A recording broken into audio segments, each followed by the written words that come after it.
र फिलिप्पीहरूप्रति पावलको ठुलो चासो र चिन्ता छ कि पावल प्रेरितले फिलिप्पीकाहरूलाई चिठीहरू माने यस पत्रमा धेरै महत्त्वपूर्ण कुराहरू उल्लेख गरेका छन् है, जुन हामीले सुरुमै हेऱ्यौँ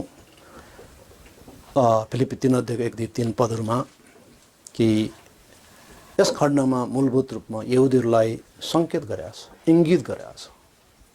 उनीहरूले कुकुरहरू भन्यो। सामान्यतया कुकुरलाई घुमी हिँड्ने फोहोरी जनावर रूपमा चाहिँ हेरिन्छ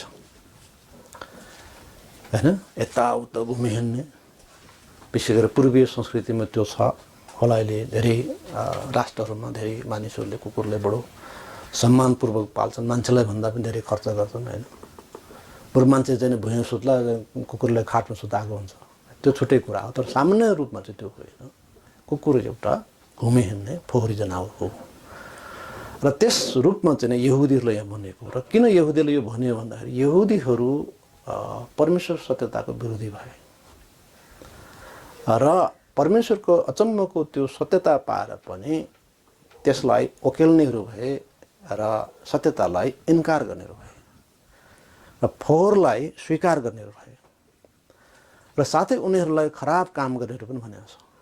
किन खराब काम गर्नेहरू भन्यो भन्दाखेरि उनीहरू परमेश्वरको सुसमाचारलाई इन्कार गर्छन् है।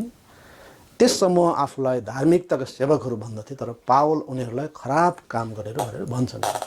यस प्रकारले गर्दा पावल प्रेरितले फिलिप्पीकाहरूलाई लेख्ने क्रममा त्यसरी जुन सङ्केत गरेका छ कि उनीहरूलाई खराब काम गरेर भनेको छ, कारण ख्रीष्टको बलिदानलाई मूलतः उनीहरूले अस्वीकार गरे, जसद्वारा मानिसहरूको प्रायश्चित गरिएको हो है। र उहाँबाट पाइने अनुग्रहबाटको मुक्तिलाई अस्वीकार गर्दै यहुदीले के गरे त हैन, आफ्नै प्रयासले मुक्ति पाउने, यहुदी मतबाट पाइने, यहुदी विश्वासद्वारा अथवा यहुदी धर्मबाट पाइने। यसर्थ उनीहरूको यस शिक्षा कारण, व्यवहार कारणले उनीहरू खराब काम गरेर हुन्। साथै उनीहरूलाई काटकुट गर्नेहरू भनेको छ। किन काटकुट गर्नेहरू भन्यो त भन्दा उनीहरू काटकुट गर्थे, अर्थात् काटकुटमा उनीहरू विश्वास गर्थे, अर्थात् खतनामा विश्वास गर्थे। 8 दिनको दिनमा बच्चाको चाहिँ छोरा मान्छेको चाहिँ खतना गरिन्थ्यो र उनीहरूले खतना गर्ने कार्यलाई मुक्तिको निम्ति अपरिहार्य भन्थे। हेर्नुहोस्, खतना जरुरी छ, तर हामी फिलिप्पीको 3 पदमा पाउँछौँ वास्तवमा साँचो खतना को हो त, उनीहरू कि हामी हो। तर हृदयमा साँचो प्रस्ताव गरी ख्रीष्टको रगतद्वारा जो शुद्धि भए वा प्रायश्चित गरे उनीहरू साँचो खतनावाला हुन्। र परमेश्वरको शरीरको खतनालाई होइन, तर परमेश्वर शरीरको खतनालाई होइन, तर हृदयको प्रस्ताव खोज्नुहुन्छ। र पावल प्रेरितले 4:7 खण्डमा अर्को महत्त्वपूर्ण कुरा के गरेका छन् भन्दाखेरि यदि शरीरमै घमण्ड गर्ने हो भने म के कहन्छु त, केही त्यहाँ कमी त छैन। घमण्ड गर्ने कुरा हो भने म त्यसमा कुनै कमी छैन। 4 पद त्यही भन्यो, तरै पनि म त शरीरमा पनि भरोसा राख्न सक्थेँ। यदि कसैले म शरीरमा भरोसा पर्न सक्छु भने सोच्दछ भने म झन् सक्छु।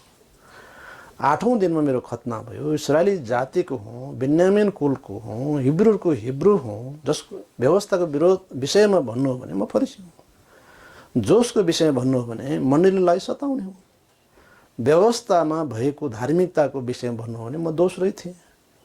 तर जुन कुराहरू मेरा निम्ति लाभ थिए तिनलाई मैले ख्रीष्टको निम्ति हानि सम्झेँ। यसरी पावल प्रेरितले स्पष्ट गरी यहुदी मतको व्याख्या गरेका छन् कि यहुदी मतद्वारा मुक्ति पाइँदैन, कुनै पनि मत वा विश्वास वा मार्गद्वारा मुक्ति पाउनेवाला छैन। मुक्ति केवल ख्रीष्ट येशूद्वारा छ। परमेश्वरबाट पठाइनु भएको मुक्तिदाता उहाँ नै हुनुहुन्छ। र उनले भनेका छन्, अलिकति उनले आफ्नो बारे भने जसको 8औं दिनमा खतना भएको हैन। पावल साँच्चै नै व्यवस्था मुताबिक नै व्यवस्थाले तोकेकै दिनमा 8औं दिनमा खतना भएको हो। उनी इस्राएली जाति हो र साँचो यहुदी हो उनी। र साँचो यहुदी ती हुन् जो चाहिँ अब्राहम, इसाक र याकुबको सन्तान, र उनी त्यही बिचमा उनी यहुदी धर्म अपनाएको मान्छे हो। कति मानिस त्यो पनि हुन्थ्यो। त्यति मात्र उनी बेन्यामिन कुलको हो, जुन भनेको राहेलको दोस्रो छोरा हो। याकुबको 12औं छोरा। भनेपछि अब बिन्यामिन कुल इस्रायलमा आदरणीय थियो, किनभने बिन्यामिन कुल र दक्षिणी बिन्यामिन कुल र यहुदा कुल मिलेर दक्षिणी राज्य बनेको थियो, जसलाई यहुदा भनिन्थ्यो। र बिन्यामिन कुलले इतिहासमा यहुदाका राजाहरूले सधैँ आदर गरे वा वफादार बने त्यसप्रति, ती राजाहरूप्रति। यसर्थ बिन्यामिन कुल चाहिँ नै इस्रायलमा एक उच्च घरानीय जाति मानिन्थ्यो। र साथै उनी आफूलाई आफ्नो विषयमा थप के भन्छन् भन्दा म हिब्रूको हिब्रू हुँ। कयौँ यहुदीहरू हिब्रू त हुन्थे तर भाषा जान्दैन्थे, संस्कृत जान्दैन्थे। त उनी त मजाले चाहिँ हिब्रू भाषा बोलिदिन्थे। र यरुसलेममा जब उनी त्यसो प्रचार यात्रा पछि पक्रा पर्यो र उनी विरुद्ध विशाल भिड चाहिँ अघि बढ्यो अघि, त उनले सबैको सामु बोल्ने जुन अवसर पाए, अनुमति पाए, उनी हिब्रू भाषामा बोले मजाले। यहुदीहरू चकित भए। जो विरोध गरिरहेका थिए, आवाज दिइरहेका थिए, तिनको आवाज मत्थर भएको थियो। त उनी मजाले हिब्रू भाषा बोलेका थिए। उनी खाँटी यहुदी थिए। र खाँटी यहुदीले यहुदी मतबाट, त्यो धर्मबाट मुक्ति पाउँथ्यो भने त उनी किन ख्रिस्टमा आयो त। र त्यस्तै गरी उनले आफ्नो बारेमा भनेका छन्, फरिसी भनेका छन्, म फरिसी हुँ है, स्पष्ट गरी उनले उल्लेख गरेका छ, म फरिसी हुँ। अब फरिसीहरू को हुन् त? फरिसीहरू चाहिँ नै यहुदीहरू माझ यहुदी मतबाट उद्धार पाइन्छ भने विश्वास गर्ने एक कट्टरपन्थी समूह हो। र जुन समय इस्रायली समाज बडो प्रभावकारी थियो, प्रभावशाली थियो। र उनी चाहिँ यस कारण फरिसी थिए र यहुदीहरू माझ अत्यन्तै चाहिँ उनी प्रभावशाली पनि थिए आफै पनि। र पावल फरिसी मात्र होइन कि उनी फरिसीकै सन्तान पनि हो। पुस्तक प्रेरितको 23 अध्याय 6 पदमा हामी पाउँछौँ, उनी आफू मात्र फरिसी होइन, उनी बाउको समयदेखि नै फरिसी हो है। पुस्तक प्रेरितको 23 अध्यायको 6 पदमा लेखिएको छ, 23 अध्याय 6 पदमा, तर जब पावलले एक भाग चाहिँ सदुकीहरू र अर्को भाग चाहिँ फरिसीहरू रहेछन् भन्ने कुरा थाहा पाए, त उनी महासभामा चिच्याए, मानिसहरू र भाइहरू हो, म एउटा फरिसी हुँ, फरिसीकै छोरा हुँ। आशा र मरेकाहरू बाटोको बरुठाएको विषयमा मेरो न्याय भइरहेछ। पावल बडो बाठा थिए। त्यहाँ ठुलो भिड एकमतका भएर अघि बढे र त्यहाँ चाहिँ उसले यसो हेरे। उनलाई त थाहा छ यहुदी समाज कस्तो छ भन्ने कुरा, ड्रेसबाटै उनी चिन्छ। अनि त्यहाँ चाहिँ फरिसीहरू पनि थिए, सदुकीहरू पनि थिए, ती सब भयो देखेपछि उनले चाहिँ त्यहाँनिर चाहिँ फरिसीहरूको समर्थन लिनको एउटा महत्त्वपूर्ण काम गरे, वास्तविकता बताए। म फरिसी हुँ, म फरिसीको छोरा फरिसी, बौरी ठाईको सम्बन्धमा मेरो मुद्दा परेको छ है। र यसरी र उनले ज्यादै स्पष्ट गरी आशा र मरेकाहरूको बौरी ठाईको विषयमा मेरो न्याय भइरहेछ भने स्पष्ट बताए। तब यसले चाहिँ त्यस भिडमा फाटो ल्यायो, किन सदुकीहरू चाहिँ नै फरिसी थिएन र साथै उनीहरू चाहिँ नै बौरी ठाईमा विश्वास गर्दैनथे, स्वर्गदूत र आत्मामा विश्वास गर्दैनथे। यसर्थ उनीहरू चाहिँ शिक्षामा फरिसीहरूभन्दा कमजोर थिए। उनीहरूको कयौँ शिक्षामा त्रुटि देखियो। यसर्थ हामी देख्छौँ कि पावल बडो चलाक मान्छे हो। लेखिया छ वचन पनि, तिमीहरू ढुकुर जस्तै सोझो हो, साँप जस्तै चलाक हो, समय प्रतिअनुसार हामी बुद्धिमान हुनु जरुरी छ। र पावलले यसरी स्पष्ट गरे भने म फरिसी हुँ। र यो समय यहुदीहरू माझ अत्यन्तै प्रभावशाली थियो र उनी त्यो प्रभावशाली समूहको पर्थ्यो। हेर्नुहोस्, यसरी पावलले आफ्नो शारीरिक विषयमा घमण्ड गर्ने हो भने ठाउँ छ भन्ने कुरालाई छुँदै अलिकति यसरी आफ्नो बारेमा व्यक्त गरेका हुन्, परिचय दिएको हो। र साथै उनले थप अरू कुरा पनि भनेका छन्। र उनले भनेका छन् कि म चाहिँ नै जोसको विषयमा कुरा गर्ने भने म जोसिलो मान्छे, म सामान्य मान्छे होइन। जोसकै कुरा म यदि गर्ने हो भने म मण्डलीलाई सताउने मान्छे हो। चर्चले रित्याएको हो नि त उसले। कुनै समयमा त उनी क्रिस्चियन थिएन। र ख्रिस्टियन नहुँदासम्म उनीहरूले ख्रिस्टियन बीचको बारेमा वास्तविकता थाहा थिएन, धेरै नकारात्मक कुरा र गलत सोचाइहरू राख्थे।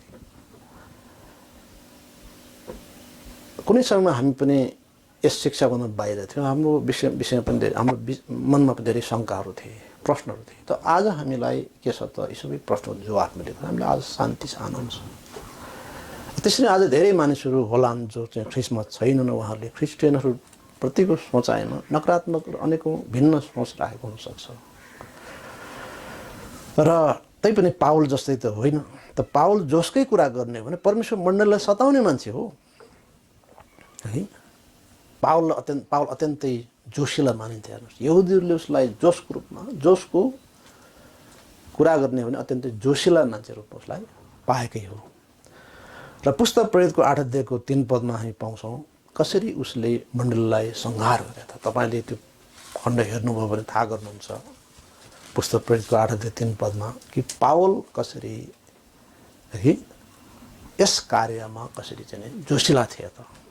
पुस्तक प्रेरितको 8 अध्याय 3 पदमा लेखिया छ, तर साउलले चाहिँ मण्डलीलाई उजाड पारेका थिए, घर घर पसेर पुरुष र स्त्रीहरूलाई घिसारेर झ्यालखानामा हाल्दथे भनेको छ। कुनै समय उसको नाम साउल थियो, पछिबाट उसको नाम पावल भयो। नाम फेरे उनले, खुसीसाथ फेरे। साउल महान राजाको नाम उनले लिएका थिए। म ठुलो मान्छे हुँ सोच्थे, तर उनले जब ख्रिस्टमा आए उनले थाहा गरे म के पनि होइन रहेछु, म धुलो रहेछु, म माटो रहेछु। उनले आफूलाई तल्ला स्थानमा देखे। जब एउटा व्यक्तिले ख्रिस्टलाई चिन्दछ, सुसमाचारलाई बुझ्दछ, ऊ आफूलाई भुइँमा देख्छ, आफू आशारहित देख्छ, विनाशको योग्य देख्छ, दण्डको योग्य देख्छ। र त्यही बिचमा उसले यीशुलाई प्रभु भन्दछ, प्रभु मलाई बचाउनुहोस्, म काम नलाग्ने, म आशारहित, म दुष्ट, विनाश योग्य। यसरी साँचो प्रस्ताव नगर्दासम्म मानिसले त्यो बुझ्दैन, म केही हुँ भन्ने ठान्दछ र त्यसरी नै ऊ जिउँछ। पावल पनि कुनै समय त्यस्तै मानिस थिए। त्यसरी त प्रिय हो। र ख्रिस्टियनको लागि हामीले फिलिप्पी 2 मा पनि हेऱ्यौँ, यसअघि घमण्ड गर्न सुहाउँदैन। हामी चाहिँ नम्र मान्छे हौँ, सरल मान्छे हौँ। उहाँले त्यही भन्नुभयो फिलिप्पी 2 को 1-3 खण्डहरूमा, 1-4 खण्डमा, तिमीहरूमा त्यो मन होस् जुन मन ख्रिस्टमा थियो। ख्रिस्ट अत्यन्तै उच्च परमेश्वर, माथिल्लो होइन, उच्चतम व्यक्तित्व हुनुभए तापनि, सर्वोच्च परमेश्वर हुनुभए तापनि मानिसको समानता आउनुभयो, होचिनुभयो। होचिनु ईश्वरीय हो, घमण्ड गर्नु ईश्वरीय होइन। ठुलो मान्छे हुनु ईश्वरीय होइन। त पावल त्यस्तै थिए, म जस्तै ठुलो मान्छे को छ त। यो प्रकारले उनको चाहिँ नि हुङ्कार अघि बढिरहेको। र 9 अध्यायको 1-3 पनि तपाईँ त्यो पाउनुहोस्। उनको जोसको कुरा हामी यसो अलिकति हेरिरहेका छौँ। साउल अझै पनि प्रभुका चेलाहरूको विरोधमा धम्की र हत्याको फुत्कार छोड्दै महापुजारी कहाँ गयो। र यस पन्थलाई, ख्रिस्टियनहरूलाई यस पन्थ भन्थे। र पालन गर्ने कोही पनि पाए भने, चाहे पुरुष हुन् चाहे स्त्री, तिनीहरूलाई बाँधेर यरुसलेममा ल्याउन पाऊँ भनेर उनले तिनलाई दमस्कसका सभागारहरूका निम्ति पत्रहरू मागे। अनि यात्रा गर्दै उनी दमस्कसनेर आइपुगे भनेको छ। यो किसिमको मान्छे हो नि त। मण्डलीलाई सकेसम्म सिद्ध्याउनु, संसारबाटै ख्रिस्टको नाम लिनेलाई सिद्ध्याउने त्यो किसिमको ठुलो अभियानमा, त्यो दर्शनमा अघि बढे मान्छे। जोसको कुरा गर्ने उनी त्यहाँसम्म जोस थिए। कुनै पनि यहुदी त्यस्तो जोस थिएन। सबै युवाहरू उनको नेतृत्वलाई पछ्याउँदै थिए, जे भने त्यही गर्थे। र स्टिफनसको हत्यामा जसले ख्रिस्टको सुसमाचार सुने यरुसलेममा, ख्रिस्टको सुसमाचार सुनाए यरुसलेममा, मानिसहरूद्वारा उनी मारिएको हो त। र त्यस हत्यामा ढुङ्गा हान्नेहरूका कपडाहरू जे सामान थिए उनको चरणमा राखिएको थियो भने उनी नै त्यस जोशीलाई भेटका अगुवा थिए। र पछिबाट उसले स्वीकार गर्छ, म स्टिफनसको हत्यामा संलग्न थिएँ भने उसले चाहिँ साह्रो आत्मग्लानि गरेको छ। म पापीहरूको पनि अति पापी हो, म अत्यन्तै खराब मान्छे हो भनेका छन्। तैपनि म उहाँको अनुग्रहले बाँचेको मान्छे र जे छु उहाँको अनुग्रहले छु भनेर पहिलो कोरिन्थी 15:10 उल्लेख गरेको छ। यसकारणले पावल प्रेरितको यदि शारीरिक कुरा गर्ने हो भने उनको हिजोको त्यो स्थान र कहाँ यहुदीहरूले उछिन्ने मान्छे हो। र उनले फेरि पनि भनेका छन् कि उनी दोषरहित थिए। म यदि साँच्चै नै शरीरको कुरा गर्ने हो भने यहुदी व्यवस्था अनुसार म दोषरहित थिएँ। जे गर्नुपर्ने त्यो सब म गर्थेँ। यसले व्यवस्थाले निर्दोष अवस्थाको विवरण दिन्छ। यो गरेमा यो विधि पुरा गरे, यो बलिदान दिए निर्दोष हुन्छु भन्ने बयान छ। व्यवस्थालाई सिद्ध रूपमा जसले पालन गर्छ ऊ दोषरहित व्यक्ति हो। र पावल बाहिरी रूपमा व्यवस्था पालन गर्ने मान्छे हो। व्यवस्थाको भित्री आत्मा त उनले बुझेन, सन्दर्भ त बुझेनन्, अथवा त्यसको अर्थ त बुझ्न सकेन। तर बाहिरी रीतिविधिमा उनी व्यवस्थाले जे भने ठ्याक्कै त्यही गर्ने मान्छे हो, निर्दोष थिए। त मानिसहरूले उनलाई दोषरहित मान्दथे, ठान्दथे। यो किसिमको चाहिँ उनी मान्छे हो। त्यसकारण उनले चाहिँ आफ्नो विषयमा उनले भनिरहेका छन्। 7 पदमा लेखेको छ, तर जुन कुराहरू मेरा निम्ति लाभ थिए तिनलाई मैले ख्रीष्टको निम्ति हानि सम्झेँ। यसरी यहुदी समाजमा रहँदा मैले कति फाइदा यसबाट पाएको थिएँ। सबैबाट मलाई हाय हाय गर्थे, आदर गर्थे, सम्मान गर्थे। मेरो खाँचो घटीको मेरो कति ठुलो चाहिँ फाइदा थियो हैन। यसर्थ यहुदीहरू माझ उनको शरीरको अवस्था, सामाजिक अवस्था प्रतिष्ठित र सम्मानित थियो। यो उनको लागि ठुलो लाभ थियो। तर लाभकै कुरा गर्ने भए उनी त बडो लाभान्वित व्यक्ति थिए। तर ख्रीष्टमा यी सबै कुराहरू के भयो त व्यर्थ र हानिकारक भए। यो उनले बुझ्ने अवसर पाए। पावलले जब ख्रीष्टको महिमा देखे तब यी सबै नै हानि हुन् भन्ने कुरा उसले बुझे। यसर्थ प्रियहरू, आज हामी यही कुरा हेरौँ, शरीरमा घमण्ड गर्नु व्यर्थ छ। हाम्रो पढाइ होला, हाम्रो शिक्षा भनौँ, अथवा हाम्रो धन होला, अथवा बाहिरी कुराहरू होला हैन, टाढाबाट होला, तर ख्रीष्ट बिना यी सबै कुराहरू बेकार हो। र पावल प्रेरित यस प्रकारले ज्यादै गम्भीरता साथ यी सबै कुराहरू भनिरहेका छन् कि हामी चाहिँ नै साँचो खतना हो वास्तवमा। र 3 पदमा त्यो कुरो उल्लेख गरेको, किनभने हामी आत्मामा परमेश्वर उपासना गर्नेहरू, ख्रीष्ट यीशुमा आनन्द मनाउनेहरू र शरीरमा भरोसा नराख्नेहरू नै साँचो खतना हो। यसरी हामी पक्का खतनावाला हामी हौँ, जसले आत्मामा परमेश्वर उपासना गर्दछ। यो विधि अपनाउनु पर्ने, त्यो विधि, ऊ विधि, यो बलिदान, त्यो बलिदान आदि इत्यादि होइन। तर आत्मामा उहाँको उपासना हामी गर्छौँ। परमेश्वर आत्मा हुनुहुन्छ र उहाँलाई आत्मामा र सत्यतामा पुजिन्छ। यसर्थ हामी विश्वासीहरूले यी सबै विधि विधान र शारीरिक सबै मार्गहरू छन् जो छ त्यसको पछि हामी लाग्दैन, जसको पछि यहुदीहरू लागे र उनीहरूले चाहिँ बाटो बिगारे वा बिराए। त हामी चाहिँ नै परमेश्वरलाई साँचो गरी चिन्छौँ। उहाँको उद्देश्य के थियो, व्यवस्था किन दिइयो र कसरी मसीह आउनुभयो, व्यवस्थाले देखाएअनुसार नै, लेखेअनुसार नै। र हामी अब मसीहलाई चिन्छौँ र हामी उहाँलाई आत्म उपासना गर्छौँ। र पावलले ठान्थे कि क्रिस्चियनहरूलाई सताउँदा परमेश्वर खुसी मान्नुहुन्छ। त प्रेरित 9 मा उल्लेख गरेको छ, त प्रभुले उनलाई भेट्नुभयो अनि घोडाबाट तल झारी उनी अन्धा भए। प्रभुको सामुन्ने उनी उभिन सकेन। त उहाँले भन्नु, ए साउल तिमी मेरो किन खेदो गर्दछौ? सुइराहरूमा लात्ती हान्नु असम्भव छ। म छक्क परे, म के गर्दैछु, को बोल्दै हुनुहुन्छ? तपाईँ को हुनुहुन्छ प्रभु? म येशू हुँ जसको खेदो तिमी गर्दैछौ। यसरी उनको जीवनमा एकाएक जीवन परिवर्तन भएको हेर्नुहोस् प्रिय हो। आज पनि धेरै यस्ता साउलहरू होला, क्रिस्चियनलाई सताउन पायो भने ईश्वर खुसी हुन्छ, मेरो भगवान खुसी हुन्छ। तर प्रभुले तिनलाई, साउललाई चाहिँ भेट्नु भएको होस्